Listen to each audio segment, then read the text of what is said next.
Salut tout le monde, je pense que beaucoup de gens connaissent les sucreries telles que Ferrero Rocher. Nous avons décidé de faire un tel bonbon aujourd'hui, mais en beaucoup plus gros. Voyons d'abord ce qu'il y a dedans.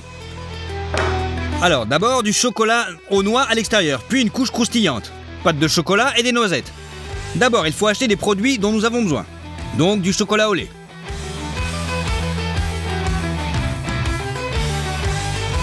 Et beaucoup de sucre. 2 boîtes de cacao en poudre. Beurrer 2 boîtes de 5 kg chacune. Nous n'avons besoin de rien d'autre dans ce magasin. Nous allons à la caisse. Le ticket de caisse est de 190 $. Sur commande, on a acheté un sac de riz soufflé, 10 kg de cacahuètes et un sac de noisettes. Tout cela a coûté 136 $. En tant que forme, nous avons décidé d'utiliser ces grands chaudrons en fer. Pour plus de commodité, nous plions les attaches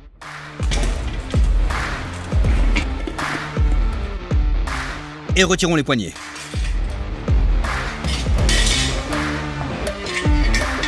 Nous retournons les chaudrons et les enveloppons de film alimentaire. Pour faire la couche croustillante, on va utiliser du riz. Il est plus croustillant possible pour le coller et on va faire du caramel. On envoie une demi-boîte de sirop de maïs dans la casserole. 6 kg de sucre et on le met sur la cuisinière. Assurez-vous d'utiliser un thermomètre. La température a atteint 146 degrés. On verse le riz soufflé et on pétrit le riz avec le caramel. Et on mélange le tout.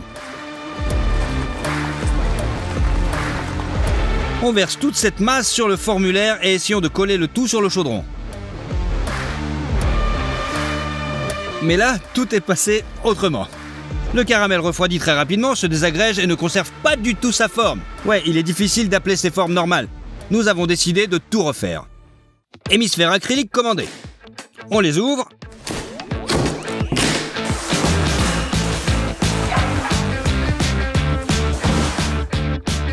Et on les retire. Je pense qu'ils sont tout simplement parfaits. Pour que rien ne colle aux formes, nous vaporisons l'huile de la canette sur les parois intérieures de l'hémisphère. Cette fois, nous utiliserons des guimauves pour coller le riz soufflé ensemble. On verse 2 paquets dans un bol. Et on le met au micro-ondes.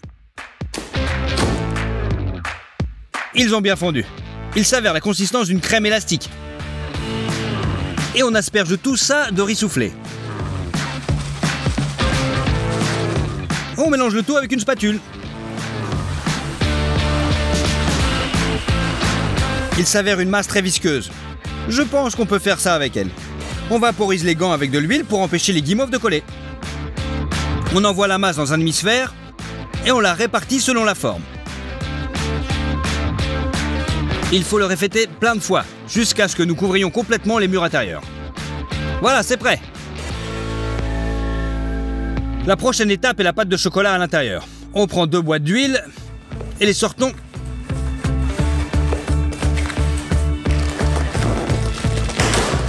Et on met ces 2 briquettes dans la casserole. On les met sur la cuisinière pour les faire fondre. Voilà, c'est prêt. On a besoin de beaucoup de lait concentré. Celui-ci nous reste après la dernière vidéo. Il nous faut des cacahuètes et du cacao. On pose le bol du mixeur sur la balance. On met 300 g de cacahuètes, 2 cuillères à soupe de cacao. On ouvre 2 boîtes de lait concentré.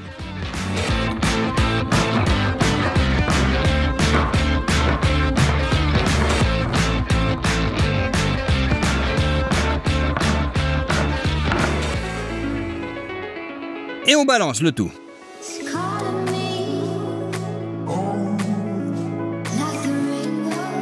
Et en dernier, 200 g de beurre.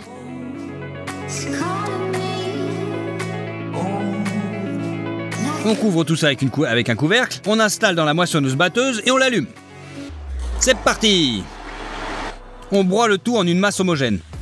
La consistance de cette pâte, comme le Nutella, est assez dense. À l'aide d'une spatule, on déplace les pâtes dans un hémisphère.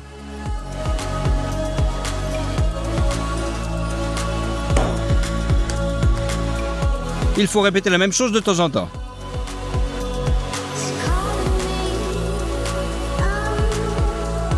À la 6e heure de travail, le lait concentré, le beurre et presque tous les noix ont pris fin. Les bols sont encore même pas remplis à la moitié. J'ai dû racheter tous ces produits.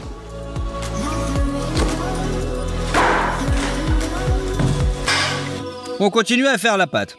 Maintenant, on remplit les bols jusqu'à temps qu'ils soient complètement remplis. Cela a pris 8 heures.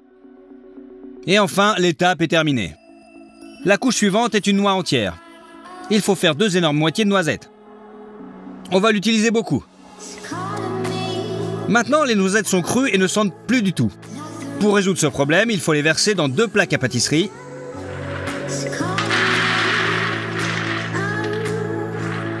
Et mettre le tout au four.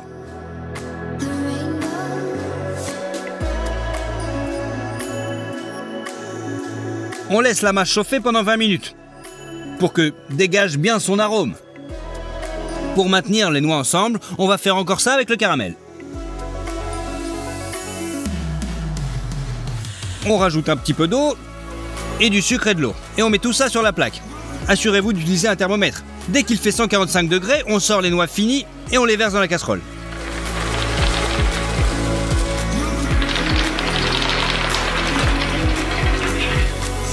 Bien mélanger avec le caramel.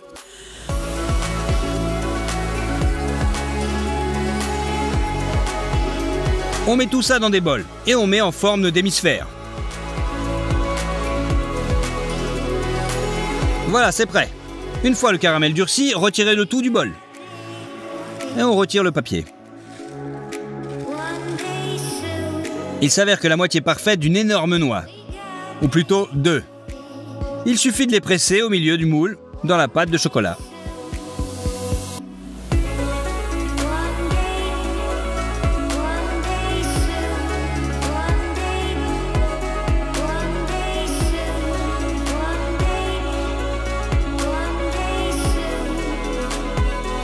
Il faut étaler la pâte à l'aide d'une spatule afin qu'il y ait partout une couche de même hauteur. Maintenant, ce bonbon est très doux et si vous le sortez du moule, il s'effondrera tout simplement. On envoie les hémisphères au congélateur.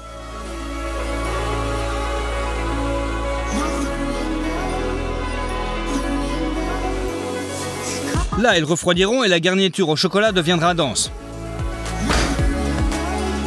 Le bonbon n'a pas été complètement refroidi, seulement après 2 jours.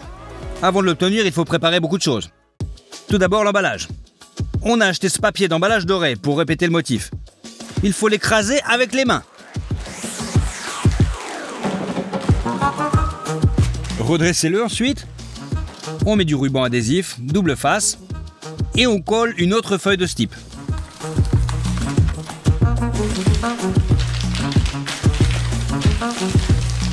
Nous en avons 6 au total, on les combine en un seul énorme morceau. C'est prêt.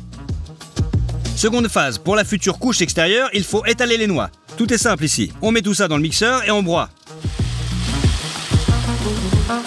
Jusqu'à obtenir une sorte de fraction moyenne. Ensuite, on verse la masse dans un autre bol. Troisième étape préparatoire. On prend une barre de chocolat, on l'ouvre et on la casse.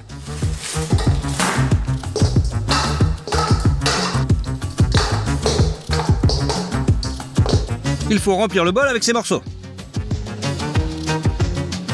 On les fait fondre dans un bain de vapeur. On diminue le volume comme ça. On décompose à nouveau. Tout, il y a un bol de chocolat chaud. Et le dernier, il faut faire un peu plus de pâte au chocolat pour coller les moitiés ensemble.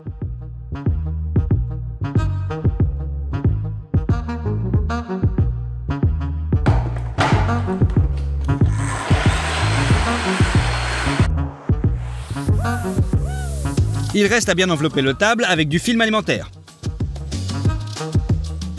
Enfin, il faut apporter des flancs de bonbons réfrigérés. Coupez le riz soufflé qui dépasse. Et retournez la grosse forme.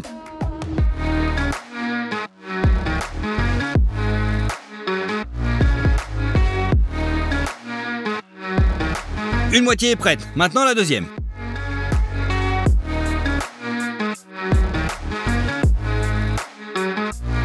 Dieu merci, tout s'est bien passé et rien ne s'est fissuré. Il faut tartiner le tout d'une couche de chocolat. Le plus simple est de verser le chocolat directement à la louche et de l'étaler à la spatule.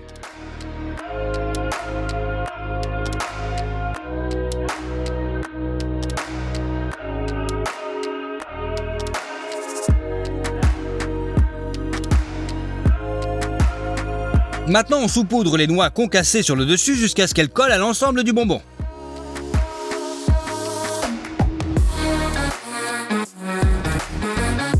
On met une autre couche de chocolat sur le dessus.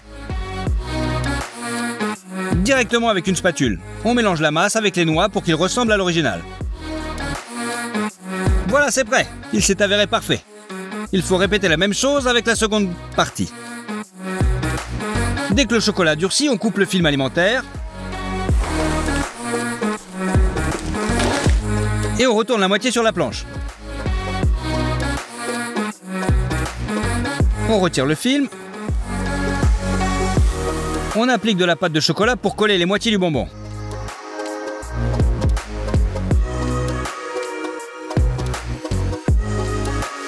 Et on met le deuxième dessus.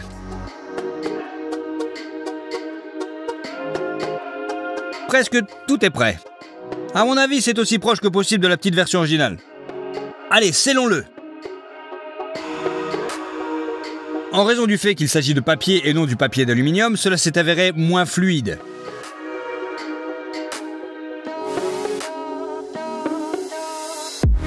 Voilà, l'autocollant est mis. Enfin, après 4 jours de travail acharné, le géant Ferrero Rocher pesant 100 kg est prêt. À mon avis, cela s'est avéré très digne. J'ai calculé sa valeur compte tenu de tous les achats supplémentaires, il s'est avéré être d'environ 940 $. On découpe en morceaux. Bonjour à tous, quand j'étais enfant, mes bonbons préférés étaient ces bonbons avec plein de goûts différents. Et aujourd'hui, j'ai décidé d'en fabriquer une version augmentée. La première saveur que nous allons tester n'est pas commune, la carotte.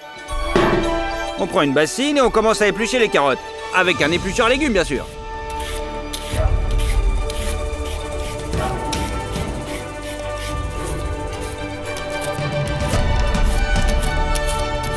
Les carottes épluchées vont dans notre bol.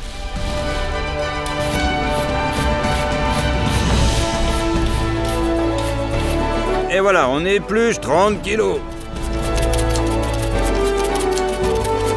Nous avons rempli la casserole pleine de carottes. Maintenant, on prend notre presse-agrumes.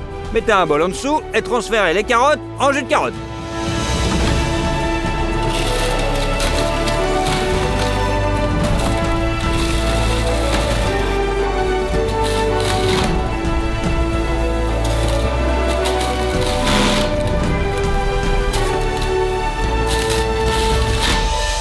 La première fournée est prête et nous allons accumuler notre jus dans un autre bol. Alors on le verse dans le bol.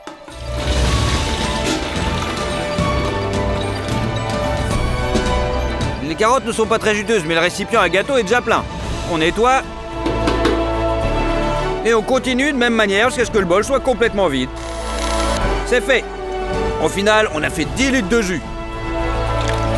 Et le deuxième parfum sur la liste, c'est l'orange. Mettez les fruits dans l'évier.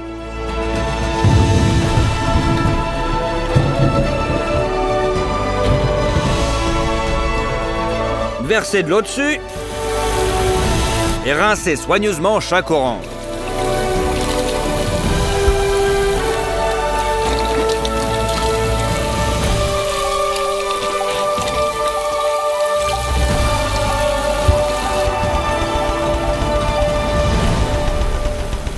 Pour tirer le meilleur parti de l'orange, vous devez également en extraire le zeste. Pour ce faire, retirez la couche supérieure la plus fine du zeste à l'aide d'un éplucheur à légumes. C'est bon, c'est prêt.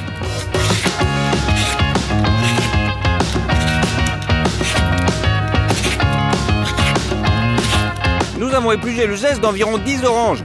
Et maintenant, on va l'utiliser et on va la râper.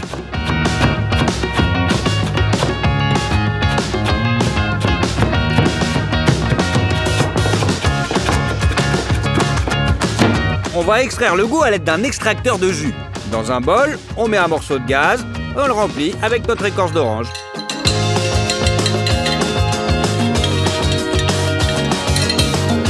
Un autre bout de gaz est nécessaire.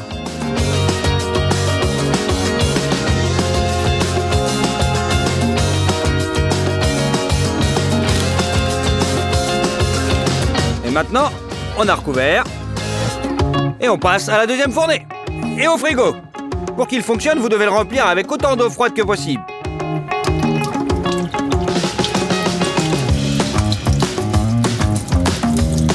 Ce scotcher le trou pour qu'elle ne s'échappe pas.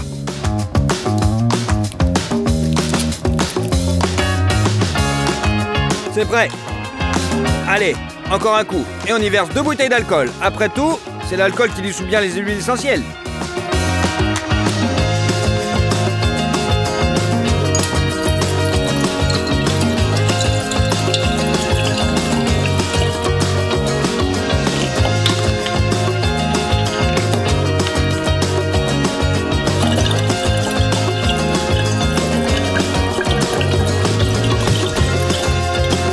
Et on va faire notre mélange à partir de ces 3 flacons. Maintenant, on prend une cuisinière électrique et on y met un extracteur. Et on met à puissance plutôt moyenne. L'alcool se réchauffe et dès qu'il atteint 78 degrés, il commence à bouillir.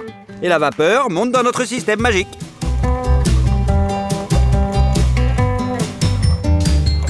Dès qu'il atteint le refroidisseur, il se refroidit immédiatement. Et sous forme de gouttelettes de condensation, s'écoule dans l'extracteur où il se dissout les huiles essentielles contenues dans la peau d'orange. Ensuite, l'alcool avec son puissant parfum d'orange s'écoule dans le flacon intérieur. Et c'est ainsi que l'on arrive à notre but final. Après 1 heure, l'arôme naturel d'orange est prêt. Et il est plutôt intense. Allez, on revient à nos oranges. Il nous faut le presse-agrumes, 2 seaux, une passoire sur le dessus, et on est bon. Coupez l'orange en 2, pressez la pulpe contre le presse-agrumes et celui-ci extrait le plus efficacement possible.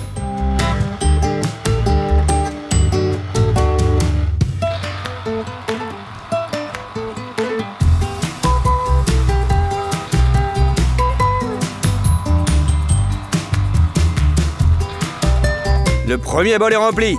Vous pouvez le verser sur le tamis dans le seau.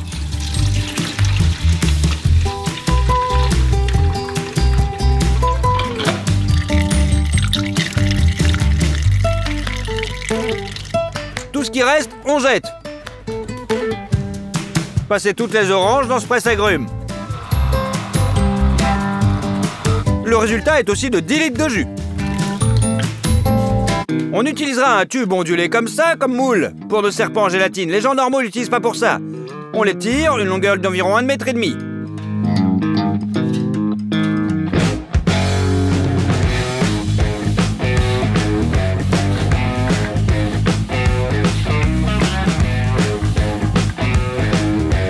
C'est bon.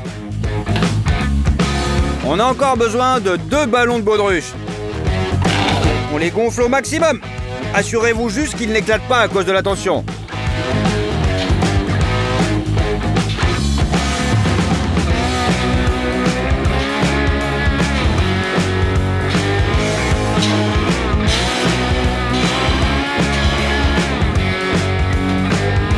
Et on les dégonfle à nouveau. Coupez le col étroit et faites-le passer sur un côté du tube. Cela permet d'arrondir les bords du futur serpent géant. Raccordez les pinces en plastique et fixez la boule avec elle pour qu'elle ne se détache pas.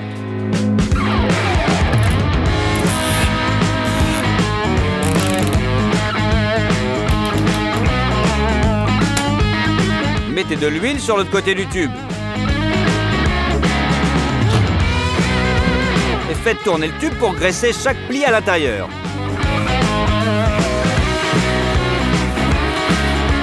C'est tout. L'huile peut être vidée. Trempez le 2e ballon dans l'huile.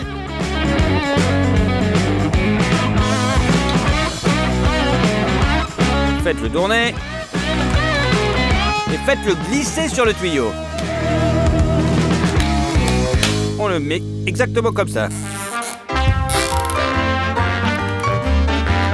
Au milieu du tube, faites une petite entaille dans le sens de la longueur.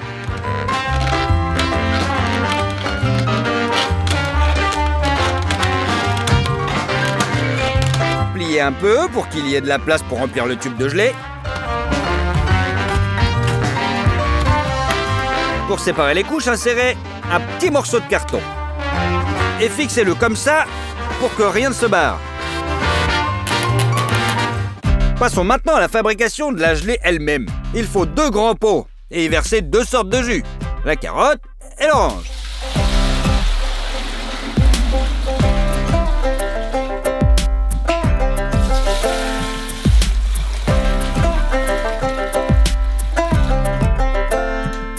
les rendre plus riches en goût, ajoutez de l'acide citrique et du sucre. On ajoute notre agent d'arôme.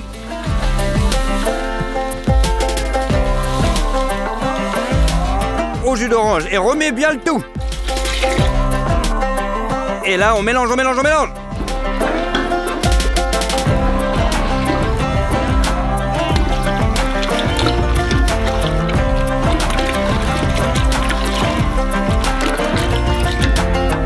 Il nous faut maintenant 10 kg de gélatine. La force de la gélatine est mesurée en barils, alors que dans les magasins, il y a environ 150. Chez nous, il y en a 250. En général, il est beaucoup plus puissant. Prenez une tasse à mesurer, versez-la dans la casserole.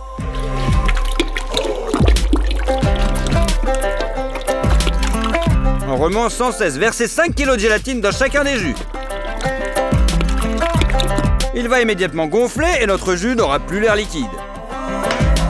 On met les casseroles sur la cuisinière. On allume le feu. Et on commence à remuer notre mélange.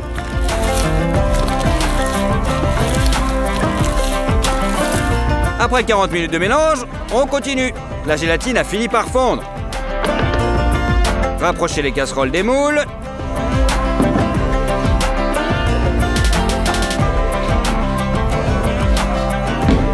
Et on rajoute encore un petit peu de mélange.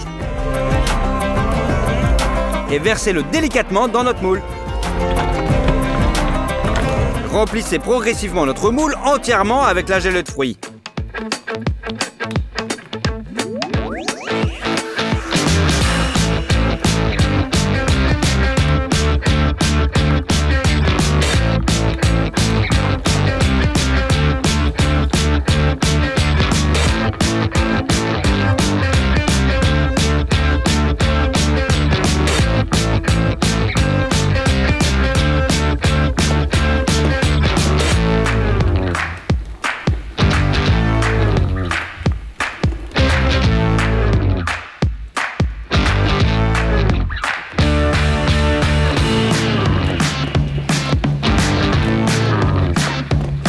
Après, on enlève notre petite cloison. Je dirais tout de suite que c'était du gâchis et que nous aurions dû attendre que la gelée prenne un peu. Nous avons allumé la clim et l'avons laissée toute la nuit. Le lendemain matin, la gelée était complètement prise. Allez, on va couper le moule dans le sens de la longueur.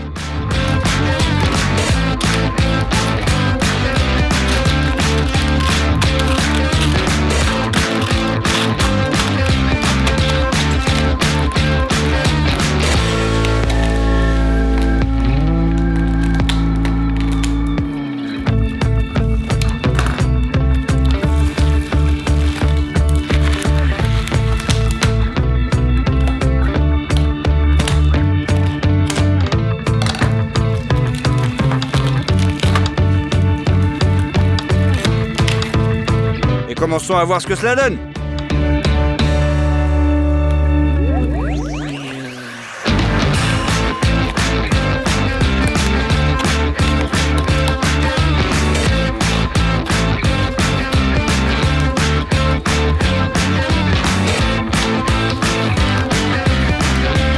Après ça, on fait rouler notre verre géant sur la table.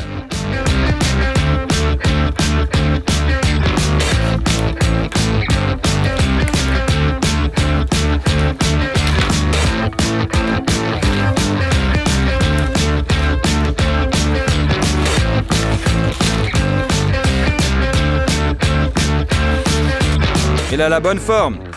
Chaque pli du tube est sorti. Mais malheureusement, les goûts sont mélangés. Et on s'est retrouvé avec une carotte et un verre orange. Mais ce n'est pas tout. Nous nous sommes souvenus qu'il existe d'autres verres au goût plus riche. Et nous avons donc décidé de faire quelque chose de similaire avec les nôtres. On l'a juste saupoudré d'acide citrique et de sucre.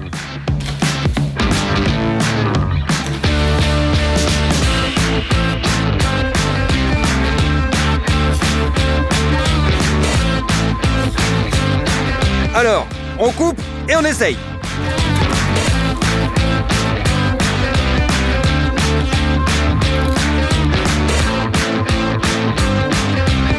Et tu sais quoi? En fait, ça a bon goût. C'est comme si les carottes n'étaient même pas là. Le goût de l'orange est pur pur et l'arôme est si puissant que l'odeur du zeste est restée.